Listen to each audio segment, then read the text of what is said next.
નમસ્કાર ખેડૂત મિત્રો, જો મેથીનો પ્લોટ છે.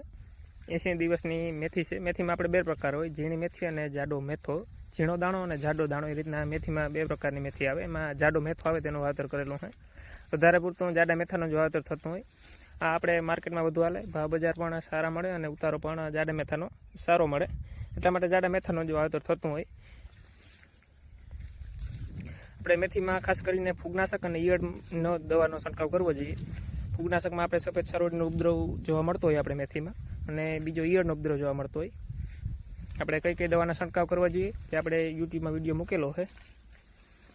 અત્યારે 80 દિવસની આ મેથીનો પ્લોટ થયો છે, પિયત ચાલુ છે. અને મેથી આપણે 100 થી 110 દિવસની આજુબાજુ ઉગતી હોય. જે આપણે અલગ અલગ કંપનીના બિયારણ પ્રમાણે થોડોક ફેરફાર થતો હોય, વાતાવરણ પ્રમાણે પણ થોડો ઘણો ઊભામાં ફેરફાર થતો હોય. જો વિડીયો સારો લાગે તો